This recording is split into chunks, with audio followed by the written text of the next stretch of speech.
on today's episode of Carburetors and Coffee. The carb is not even on the intake boot. Fuel delivery problems. That's not good. Hydrolock issues.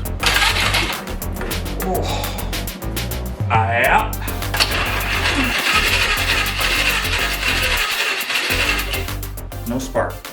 Yep, you heard right. No spark. Will I be able to get this thing to run and ride by the end of the episode? Stick around to find out. Hello and welcome. If you're new here, I appreciate you. And if you're old here, I appreciate you too.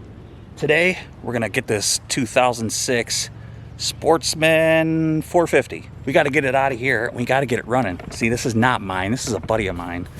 And he went to go start it one day. It's been sitting for actually 2 weeks and it just wouldn't start. It's been sitting here for a month and he recruited me to get it running. So let's get it into the garage, see what's wrong with it. Let's go.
All right, that was kind of a chore, but we'll take a walk around here in a minute. And but first, I need coffee. You need coffee. We need coffee. That holds a whole pot of coffee, by the way. This is a Yeti my buddy bought me. Thanks, man. I appreciate it. All right, let's take a walk around real quick. So it's got a it comes with 2 lids, a cold one with a straw. This holds, it's double stainless steel. Oh, not this. We're talking about this today. Yeah, so let's take a walk around. Here we go. This is a 2006 Sportsman. Now, it is confession time. I did have a little bit of a look-see out there, and I think that the fuel pump is bad. That's what I'm thinking. It will fire on some ether. I am noticing that the fuel pump, I did disconnect it and it wasn't pumping fuel. I did order a new one. I also found this. Not only is this seat shot, I will find out if he cares about that. It's got a fairly new air filter in it, which it was serviced. I think he had this serviced, but they failed to replace. Look at this. This is no good. Now this will cause your engine to run lean and you could burn out a piston this way. So that is not good. So I ordered one of these things. I also put fuel in this because here's what happened. He ran it, parked it, and then he tried to start it again like 2 weeks later, take it for a burn, wouldn't start. That's the story. He let it sit for maybe like a year and a half or so. It's been sitting in his barn and now it's here. So that's what we're gonna do. Let's get into it.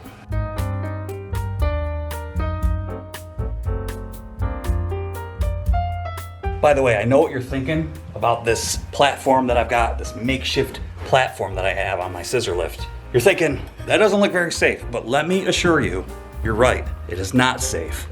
Do not do this in the privacy of your own home. I am not a professional.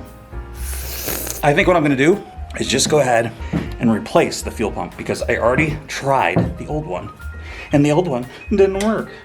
So we're just gonna throw the new one on and see what happens. It's right here, let me show you.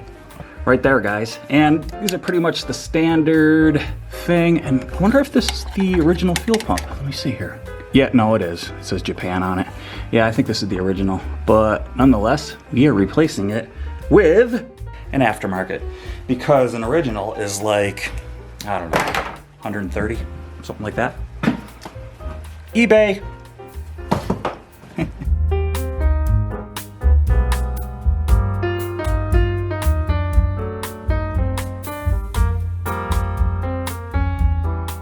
All right, so here is our new one, and we got P for poop. I think it poops. This is the poop chute. I'm kidding. This is the pump side, and then we have our fuel out and in and all that good stuff. And yeah, this is our pulse right here. And this one actually is made in Japan. I don't know if you can see this. Check it out. You can kind of see it right there. Yeah, you see it. It looks kind of scratched in there, but it says Japan right there. Look, the point is that it's better than the one that's in there, which doesn't work. And I've had pretty good luck with the scratched in Japanese ones. It's also like 90 degrees out, and coffee brings down your body core temperature. I just want you to know that. So it's a good thing to drink coffee while you're working on a 2006 Polaris Sportsman 450. All right, let's put this in.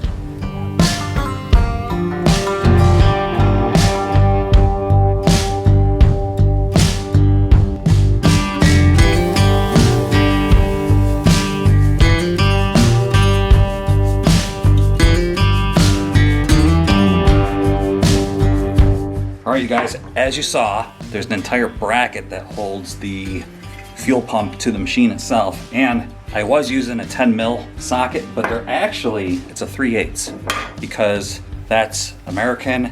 But from what I remember, at least on the snowmobiles back in the day, the engines were Japanese. They were a Fuji motor. I don't know if this is a Fuji engine. I think they still are. So the stuff on the engine was all metric, so that's why I grabbed my metric stuff, because I am not used to using like American stuff, SAE stuff. So, but anyway, the 10 did work. It was a little sloppy. Also, the bolts that hold it on, or I mean the nuts actually that hold the fuel pump on are an actual 5/16. You could get away with like using an 8 mil, but I tested it and it's like pretty sloppy.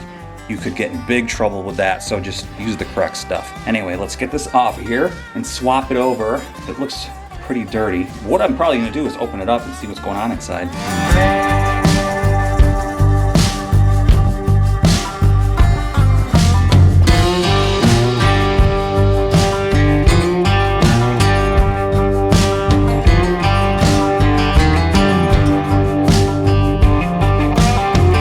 Check it out, you guys. I finally busted down and got some vessel screwdrivers. Anybody who works on any Japanese stuff like this, you know, carburetors, anything like that, which I'm always doing pretty much off camera because I never get a chance to film it, needs a whole set of these. Now, I got a pretty decent deal on these. These were $80, but these are JIS screwdrivers and they are like worth their weight in gold. So I'm gonna be using them for the first time, actually. How do I know that this is a JIS screw? Right there, let me show you. Hopefully my camera will focus good enough, but see that little dot? It's not a Phillips. This is a Japanese industrial standard right there.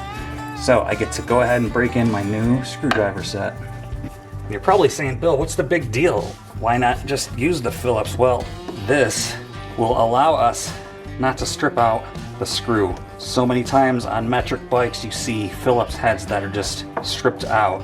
And what you should be able to do, if these were clean, they're not, there's just dirt filled inside of them. But what you should be able to do is put this in here and hold this sideways. It's not going to do it, but the screwdriver should not fall out. But this is rather heavy, this one. But these are also impact screwdrivers. I'll be able to hit this and it will twist. So awesome. This is a must-have. If you're working on metric stuff, you have to have a set of these. And it's just about time that I bought them. No more excuses. Now I will go ahead and give this back to the original owner here. We do have the option of rebuilding these, which we probably will end up doing, or I could do it for him.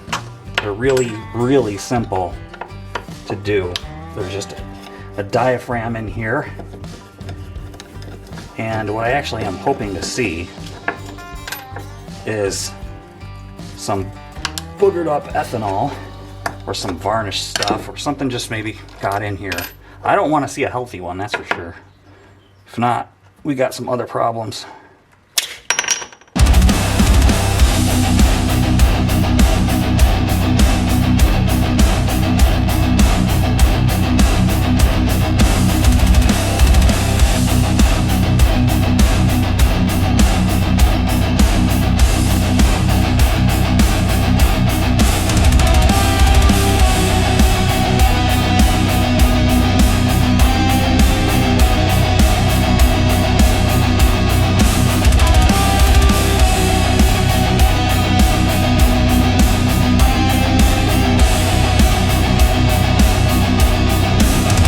Well, I didn't see anything that stuck out like right away. When I did break it open, a lot of crud got in there, so there could have been some in there before I broke it open.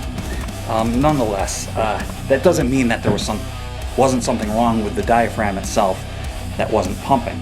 Now, you might be saying, well, maybe we have a flow problem with the gas tank. I did check that. I forgot to mention that. There is plenty of flow with the fuel tank. So we're just going to go ahead and put this new one on.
Guess what?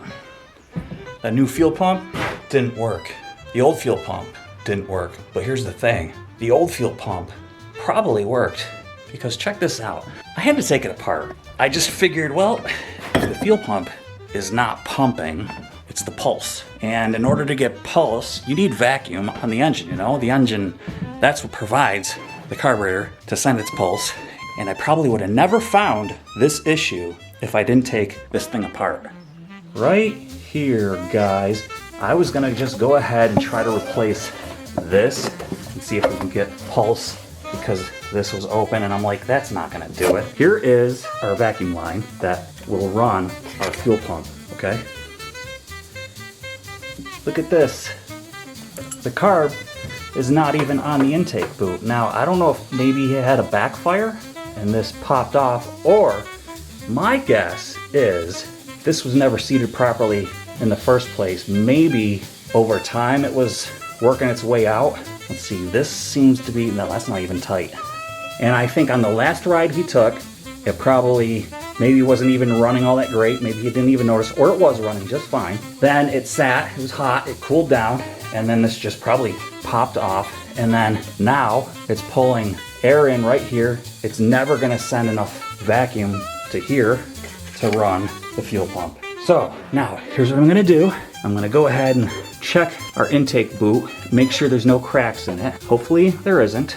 I'll loosen this up, get this all seated, nice, and hopefully it'll fire up.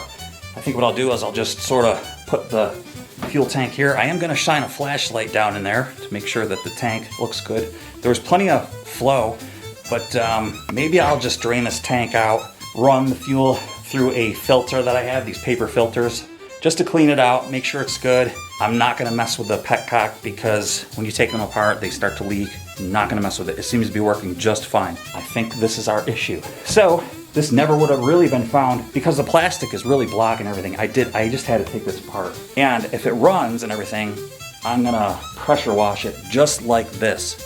Getting kind of excited now. I like when a plan comes together, you know? And I don't know what's going on with the winch, but I don't know, I'd like to kind of fix this for him. This is kind of messed up. I think he does run a plow on here. I could ask him if he wants me to order him the real McCoy that goes on the front of here.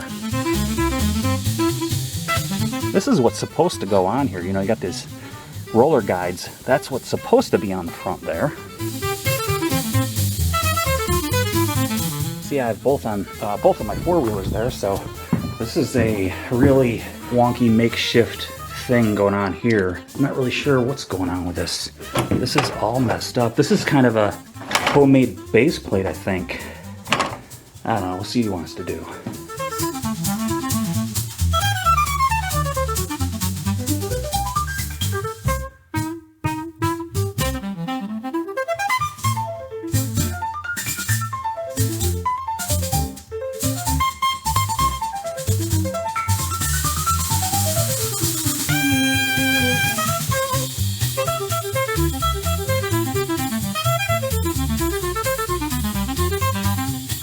You guys, the carburetor wasn't even on. I mean, it wasn't even on at all. So here is the deal. It was sitting here like this. I loosened up the brackets. These are the carburetor support brackets right here. I can't show you, but it just flopped just like that. And it wasn't even attached to the intake boot. So this is fantastic news. I mean, I'm feeling really good about this old girl firing right back up. Let's continue. But first, I honestly, instead of coffee, I really do need something other than that because it's like 90 degrees out. And I think I need water this time. I'm a huge advocate of water. And that brings us to today's sponsor, water. Water is the sponsor of today. I'm just kidding.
Okay, I think I'm just gonna go ahead and try it.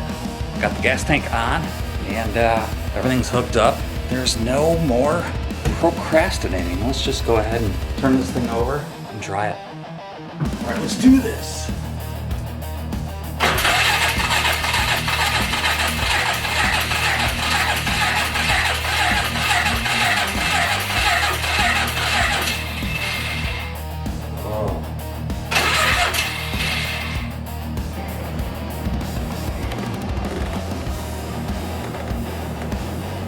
That's not good. We got a stuck float.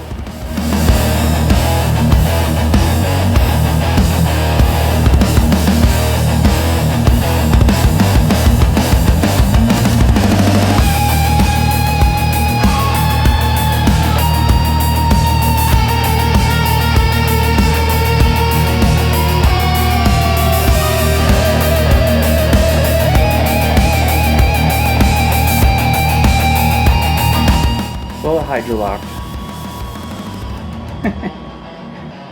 It's great. Well, I think it's pretty apparent that we have a stuck float or something. But I don't know, maybe it's progress. But what we're gonna do is we're gonna go ahead and turn this over and see if, well, fuel should shoot immediately out of the combustion chamber. Let's check that out. This is great. Oh. Yeah.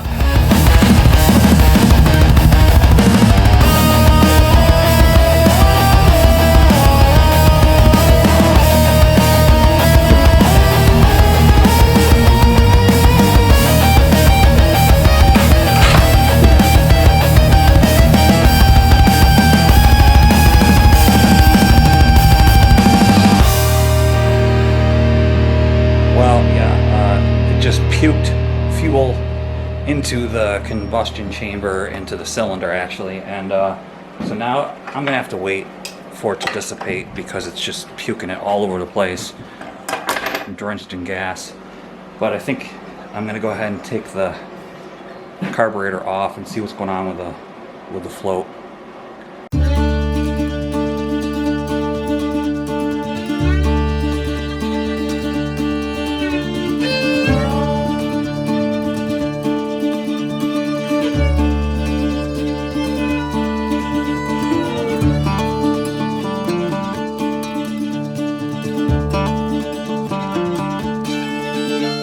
So far, I am not finding anything that's super alarming. The float bowl does have some crud in the bottom here, right there. Can you see it? So obviously, I'm gonna go ahead and clean that. The gasket is a little flat, but I don't have another one, so it's not bad. Now, the needle and seat, I'm gonna go ahead and open this up and check it, make sure it's okay. You know, that's not to say that it's not all smushed. That could be a problem. All right, so I'm gonna go ahead and open this up a little further, clean it, and just hope for the best here. I don't know why it did what it did, but these things are very intricate. They're simple, but you know. All right, let me continue with this, clean it, and hopefully we can get this thing running, but I don't think I'm gonna try it tonight. Hey, you know what, just for the heck of it. Let's see, it's gonna shoot all over. Ready? Here we go.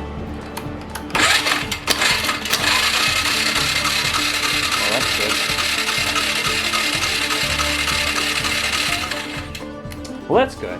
It's dissipated now, so all right, let's get this going.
How's it going?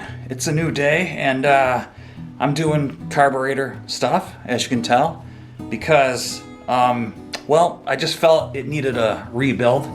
And I think what really happened with this wheeler is it lost spark. I did spray ether in this thing, and it lit it up, so I figured I had spark. And then hooked the carb to this thing, and then it wouldn't fire. Took the plug out, and I had one little faint spark, and then it would stop. So I searched it, and I've deduced it to this. What's in this box? It's my kill switch, the one on the handlebar. So I got an OEM one. This one is made in Japan, and it is the correct Polaris one. Let me show you. Now, I was a little disappointed with the printing on the box, but I trust it. So we're gonna go ahead, and I got this off eBay, and it was pretty inexpensive. I think it was like no more than 20 bucks. So we're gonna go ahead and open this thing up and check it out. And so far, so good. It looks good. And that's all that's on the box, but let me see. Hey, matey! All right. Okay, it looks like the right one. I'm gonna go ahead and plug it in and see if we've got spark. That's all I really care about at this point. Okay, here we go. This one, let's see, the 4-wire goes here, I believe. Or no, it doesn't. This one goes here. This one goes here.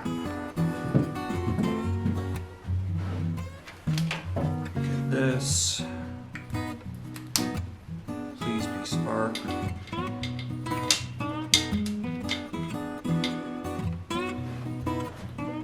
It is in the run position. Oh.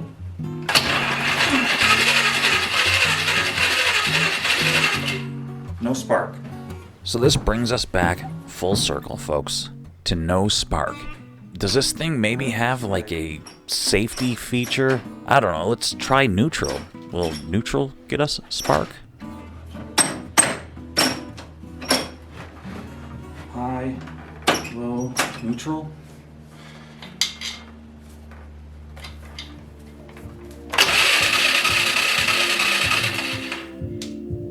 Nothing. No. Nothing. Did it again. Jumped once, and that was it.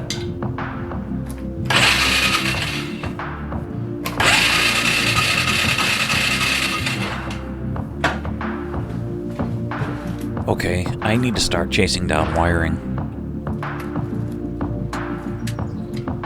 Maybe I've got a bad brand new spark plug. It's been known to happen. At this point, I do feel like this four-wheeler is beating me.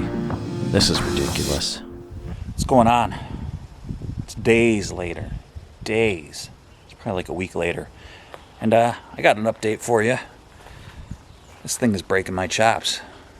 I have it figured out, but let me show you what I've had to go through to figure it out. I have this on here temporarily. Let me take it off for you. Again.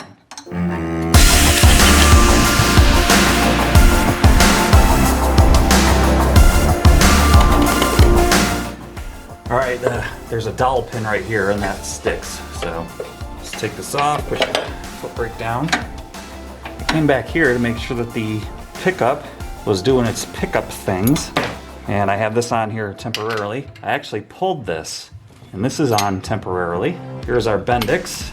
Let's take this all out, because this will not turn over without all this stuff on, so. Here we go. When I pulled this off of here, it really was not in bad shape, but I did polish it. When I say polish it, I just cleaned it. That's all I did. So this is fine.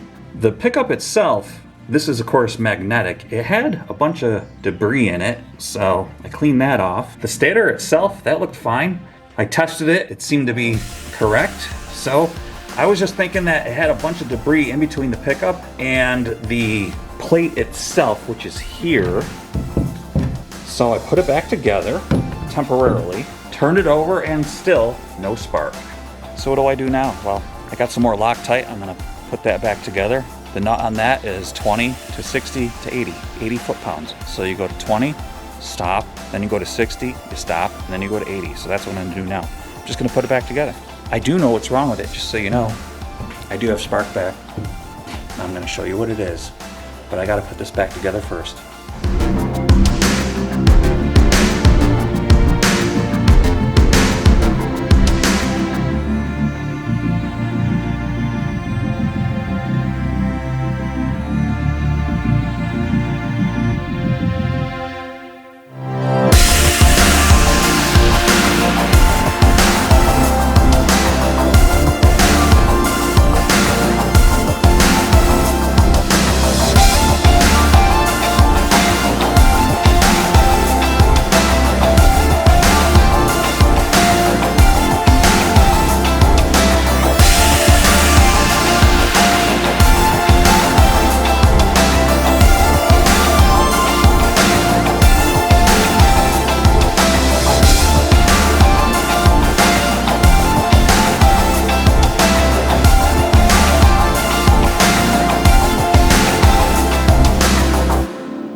Okay, I got it back down on the ground. Now, here's the thing. I went through a ton of problem solving and all that stuff, like internet-wise, forums, and everything led to this guy right here. I already took the original off. I tried to take it apart and see if I could see what I see, and it just completely exploded. There's little tiny springs in there and stuff. I've got advice for you. Don't take them apart. If you think they're bad, just chuck them and buy a new one. So that's what I did. I bought a new one, and everything leads to these being bad. If you get the one spark and then nothing, it's these things right here. But here's the deal. I decided, well, while it's off, let me just make sure I got spark. And in the meantime, I was rebuilding the carburetor. It's around here somewhere. It's right there. And check this out. You see this? There's wires coming from here. There's actually 4 of them. And what this does, it has little sensors coming out of it for some reason. And I guess what it does is basically make sure that if you flip and the throttle gets stuck wide open, it will shut the spark off on the wheeler. How does it do that? It senses slack right here. One guy had the same problem that I was having. Now, I don't know if he had the carburetor off, like I do. And one guy in the forum said, do you have your carburetor off your machine? Because if you have any slack in your throttle cable, this will happen. You'll get 1 spark, because the guy was throwing parts left and right at his machine. He was putting in a new rectifier, a new CDI box. He put in a new kill switch. He was trying to modify the kill switch. And that's where I was going down. I was starting to head down this road. And finally, I stumbled upon this guy's forum. And boy, what a lifesaver. So all I did was I came over here, took the slack out of this cable, I pulled on it, and I'll show you what happened. Okay, I'm gonna go ahead and put this on the run position. Oh, that's off. Run. I'm gonna keep the slack in here, see what happens. 1 spark. Off, on. 1 spark, nothing. Now I'm gonna go ahead and pull this tight.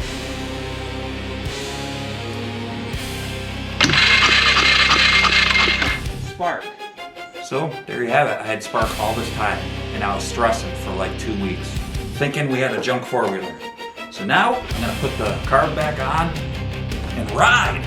Well, I don't know if we're gonna ride, but I'm gonna continue and put this thing back together. Let's do it.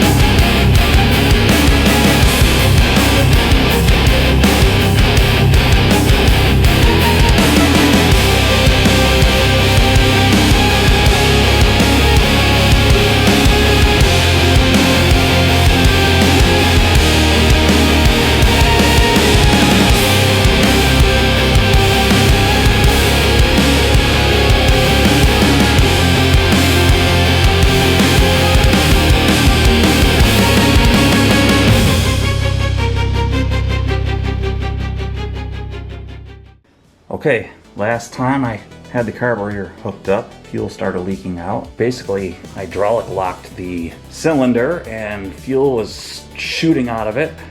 So right now, nothing's leaking out. So last time it just told me that maybe I had a stuck float. So it's quiet, all is well. So there's only one thing left to do, and that's try it. So let's do it. Well, as you can see, it wasn't looking very promising. It just kept cranking and cranking and nothing was happening.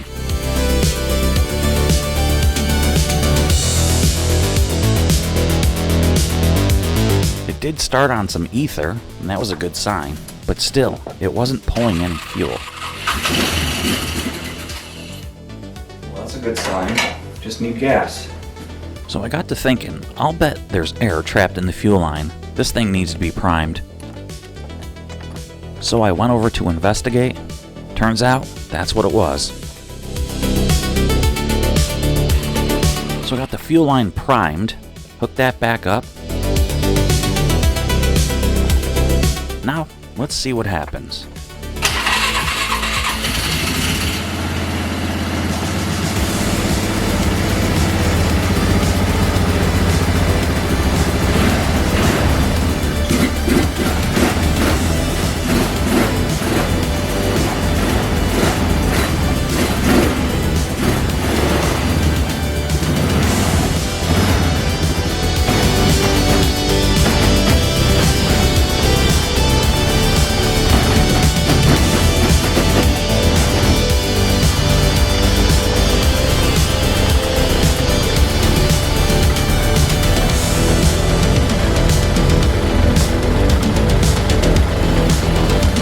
Do you know what kittens sound like? They sound like that. Let's go listen.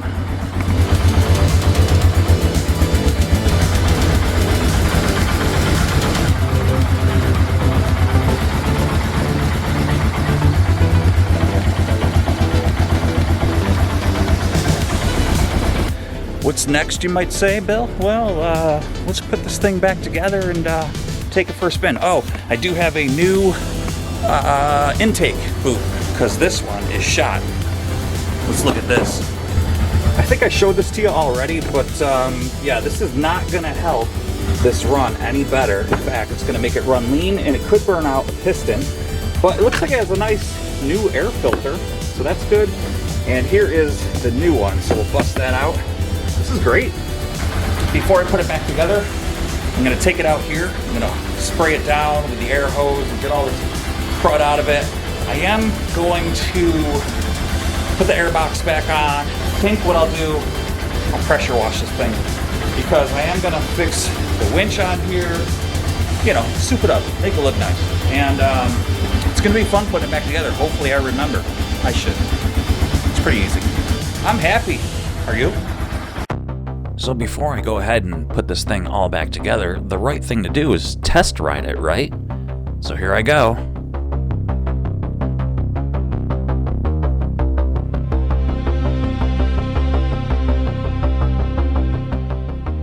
And I tell you what, it ran great, it drove great. It's a really nice four-wheeler. So the next thing I'm gonna do is put it all back together. I'm gonna fix the winch. I talked to my buddy. We're gonna go ahead and put a new seat on it. But that's gonna be in the next video. And guys, Here's where I ask you to go ahead and hit that, what is it, the cowbell? Yeah, hit that cowbell, hit the like, hit the subscribe. I'd really like to hit 500 subs before the end of the year, and I think I could do it with your help. Thanks for watching, and I'll see you on part 2 of this 2006 Sportsman 450. Thanks again, guys. I'll see you on the next one.